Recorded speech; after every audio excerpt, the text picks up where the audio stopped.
It's a little bit hard to see, but we can just about see it. Behind the ship is a stone archway with a figure face of Old Father Thames.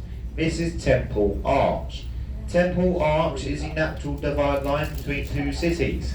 The city of Westminster, which we now leave behind us, and we now enter one of the world's smallest capital cities, the city of London, which covers 1 square mile. Now look very carefully, further along the river wall we have a red telephone box.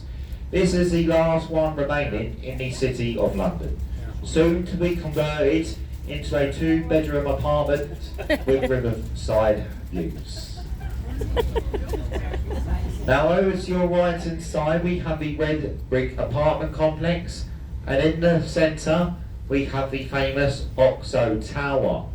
This is the old Oxo headquarters, originally built in 1932 to define outdoor advertising laws. This is because the Thames is a rural highway.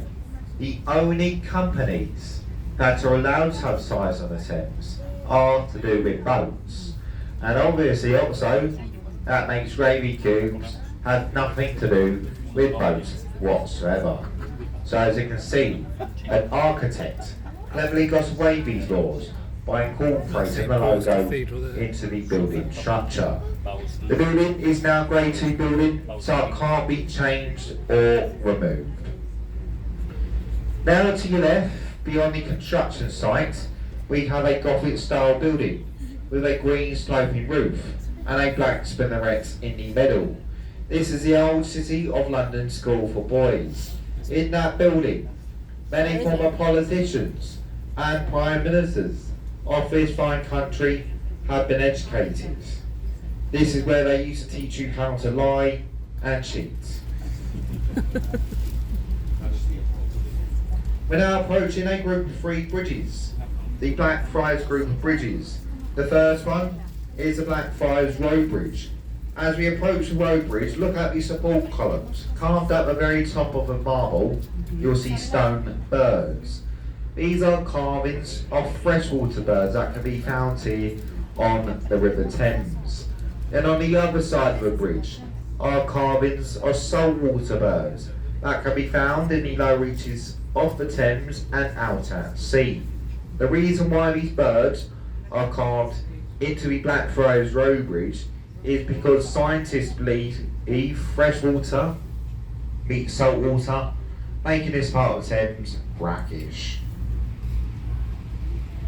We have 8 red support columns either side of you here.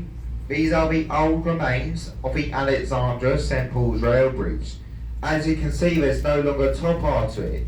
It became unsafe when the modern day train became a lot more heavy. They feared if they removed these support columns, it would underline the foundations to the third bridge, which is the Blackfriars Rail Bridge. Once through the rail bridge over to our right hand side, we have the area known as Bankside. We have the building there with the glass roof and the chimney in the middle. The old Bankside Power Station, now a home to a Tate Modern Art Gallery. The Tate Modern is completely free to enter for the purpose of seeing £1.50 a jar, an unmade teenager's bed, a Sainsbury's receipt, and a pile of empty beer cans. Just a load of rubbish. If you do want to see a real piece of artwork, look over to your left hand side. We have the Grey Dome and Golden Cross of Sir Christopher Wren's masterpiece, St Paul's Cathedral. St Paul's Cathedral took 35 years to complete. It's now the 2nd largest unsupported cathedral dome in the world, the 1st largest being built in the vast city of Rome. Believe it or not, the foundations to St Paul's are only 4 feet deep. Now ahead of St Paul's we have the red brick building there. This is the present day City of London School. This is a private school where many people believe all our future prime ministers and politicians are being educated. This is where they teach a young youth today on how to lie, cheat, fraud taxes, and speak a load of waffle. Saying that, Daniel Radcliffe was actually educated over there before he became Harry Potter. The white circular building with the thatched roof to your right, a replica version of Shakespeare's Globe Playhouse Theatre. In that theatre, you can see many of Shakespeare's plays being performed, such as Romeo and Juliet. Then I suppose you have the other good ones as well. Now, if you look at the sky ahead of you to your right, dominating London's skyline, we have the large glass tall building. That is the Shard of Glass. The Shard of Glass is the tallest building in Western Europe, so over 1,300 feet tall. The building does include a viewing platform at the top, where you can pay up to £45 to look outside a window, a 6-star hotel called the Shangri-La, a swimming pool, apartments, when the rest of the building is office space. We are going to head through the Southwark Bridge, the least used bridge here in London. The reason being, no one can't find the bridge, as the bridge is poorly marked up, and these staircases to a bridge are hidden between the bridge itself and the buildings either side. Once through Southwark Bridge, over to your left hand side, we have a Thames rubbish warehouse. This is Walbrook Wharf. Outside Walbrook Wharf is a barge with grey containers in. Those grey containers are currently being filled up with London's household rubbish. And once that barge is fully loaded, on the high water, a tug will come collect that barge and take it down to a place called Belvedere, where there is a large incineration plant. It is such an environmental way of moving rubbish in and out of each city, because these tugs don't have to worry about these cars' congestion charge, traffic on the motorways, or people in bright orange glue themselves to the streets of London, causing an absolute nuisance. We are going to head through the Cannon Street rail bridge.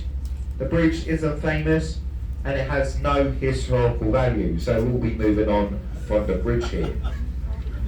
Now through the bridge to your right, between the two sandy coloured buildings, there is a stern end of a ship. This is the full working replica of Sir Francis Drake's galleon, the Golden Hind. The Golden Hind was the vessel that Sir Francis Drake and his crew fully circumnavigated the globe under the secret orders of Queen Elizabeth I. Believe it or not, that replica ship has followed Drake's route twice around the globe. As you can see, they're currently doing some work on the Golden Hind, but once it does reopen up, it's well worth a visit. You can step on board and see all the history of Sir Francis Drake. We're now approaching London Bridge. Been a total of 4 bridges that span the tidal Thames at this point. First one built by the Romans almost 2,000 years ago and destroyed by an invaded Viking fleet. Second one burnt down during the Great Fire of London of 1666. And then the third one was slowly sinking. We took it down brick by brick and sold it to an American tycoon for a fee of £1 billion. It's now a tourist attraction over Lake Havasu on the edge of the Arizona desert. Now to your right, along the river front, we have the white and sandy coloured building. This is London Bridge Hospital. London Bridge Hospital is a private hospital specialising in heart attacks. And that isn't the heart attack you have when you enter that building, it is the one when you leave, when you see your hospital bill. Now over to your left hand side, we have the glass building. I don't really know much about the building. I can tell you that it is a school for window